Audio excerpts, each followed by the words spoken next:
back to the Craft Beer Collective with a series of recordings that were intended to be a podcast. Now live here on YouTube. This episode is all about events with All About Beer Magazine and World Beer Festival and Adam Harrell. And the second segment is Brewgaloo with Jennifer Martin. Unfortunately, Jennifer's mic level is a little low and she gets cut off at the end by some other crowd noise and conference activity in the background. So here are those recordings back to back. We are back on the floor of the North Carolina Brewers Convention.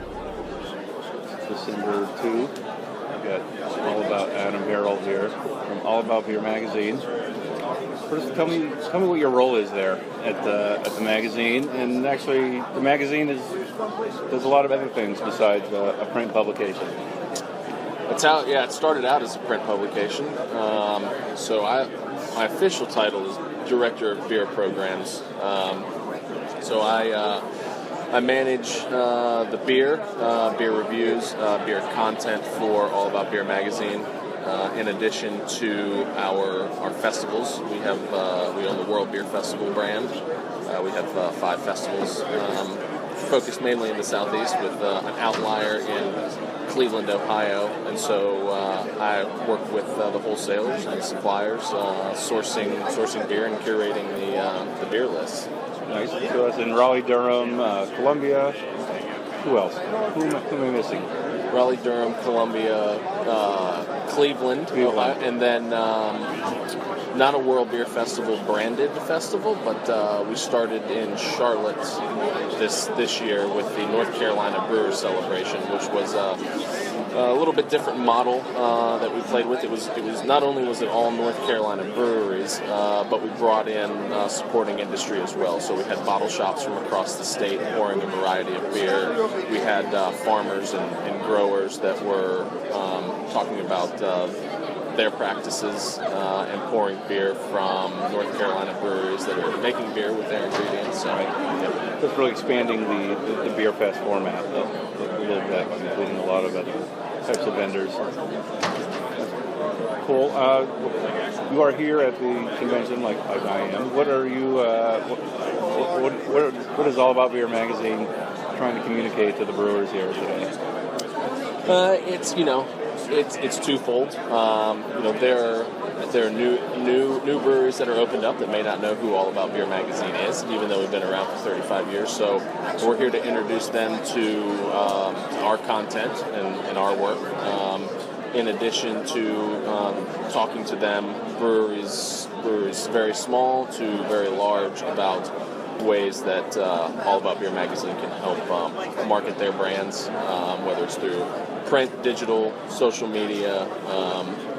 We have an in-market program, so we're in chain grocery, sampling beers to consumers. So talking to them about how we can help them sell more beer. Correct. And I know a little about that because I worked with you in some of those projects. And one thing you're doing with the festivals, you were getting ready to tell me back at the table, and I stopped you.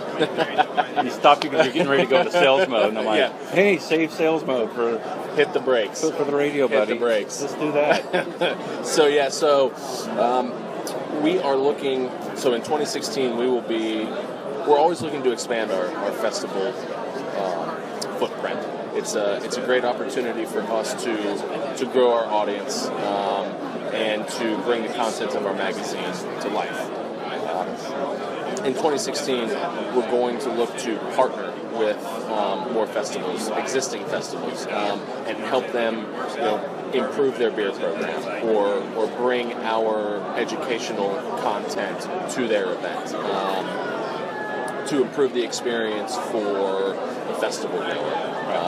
And in addition to that, we're looking for partners if you want to start your own festival, we're here to help. We can consult. So that's the direction. That's the direction we're going. And for those who don't know, the World Beer Festival is Durham's a 20-year-old festival, correct? 20 years. And that has evolved to not just include pours of beer. There is a cask ale garden. Yep. There is a Belgian area, Yep. which are two awesome additions for me, who's someone who's probably going to think about how much money they're spending at a festival and what's there when they get there. Right. And there's cheese and beer. There's cheese. There's cheese there. Yeah. So obviously we have a very heavy focus on the educational component of our festival. So, like they said, beyond the sampling program, we've got the Belgian Beer Garden. We just rolled out in Durham, our World Beer Festival in Durham in October, a cider garden. It's always expanding. Always expand. It's a very fast-growing category. It's getting a lot of new entrants into that category, and frankly, there are a lot of people doing fun things with ciders. So you can put a dozen cideries under a tent, and you can go booth to booth and sample them, and they're going to taste different. They're going to have different stories. It was an incredibly popular area, so we're going to continue to expand that and roll that out for all of our World Beer Festivals in 2016. Awesome. Yep. All right, Adam, thanks for talking with us. Let everybody know how they can get in touch with you and the magazine. So check out allaboutbeer.com. We post content on there that you won't find in the magazine pretty much on a daily basis. And then worldbeerfestival.com will give you all the info you need on all of our upcoming events. All right, thanks, home flies. Cool. Thanks, man.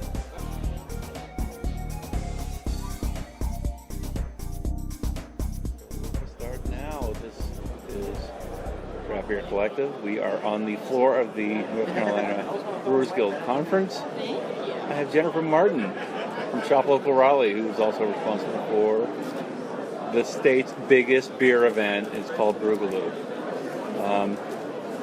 This is the fourth year coming up in 2016. Fifth year. Oh my God. Year. Celebration year. I'm getting old. I can't keep up with this shit. So there's a lot of challenges going on, not just the weather and distributors and breweries, but what's going on in 2016 that we're going to see new changes for the the event this year. I think a big one for us we're already looking at is the new law. Some of the laws that are being enforced and Right. how beer's poured. We've talked about that here today and other things that you and I have been a part of. Yeah, and I think it's at the very forefront of what we're doing, and festivals like ours are 100% dependent on volunteers. Right. We're dependent on partnering with the brewers to make the event successful, dependent on helping, having you there to help pour and tell knowledge about the beer, and with the laws changing, I think that's a big concern of ours is how do we handle these changes and get the staff we need to help pour the product. Right. One thing that, the ABC, and we've talked to some of them today here at the convention, they don't see the fact that the people come and they don't just want to drink beer, they want to hear about the beer. And they want to hear from somebody who works at the brewery. Absolutely. A brewer or owner, if they can, they'll take people like, I've been to festivals before, and it's, you have a volunteer there, and you ask them what the beer is, and if they're not familiar with the style, one, you're missing that educational component. Right. The famous answer of, well, one's light and one's dark, but it doesn't really give you a description of the beer, which the brewer knows. Right. And ultimately, our goal after the festival is we want people to go buy that product. Continue to support North Carolina beer, continue to go drink local. And if they're not getting that best experience with the knowledge, they might not be picking beers they like, just picking light or dark. Right. They'll just be picking the styles they've always picked and the breweries they've always picked, and not knowing that a local product is out there and available. As you know, Brewgaloo's got 320 some taps available that day. Yeah. And I think a lot of people, question why we don't have wine there. And we firmly believe that there's a beer for everybody. It's just finding the style that you like. Sure. And so it's important to try those different styles, and without that knowledgeable person there to do that, that's a big concern for us as well. And I think for the brewers, wanting their product to be well represented. Right. And what else is going on with Shop Local in general? Any other events coming up? I know you just got over the parade a couple of weeks ago. Yeah, it's always the joke that week of the Christmas parade, I get several emails and texts from people saying, "Don't forget, we're next. Brewgaloo starts next week, right? For planning." So we'll have that big event coming up. That'll be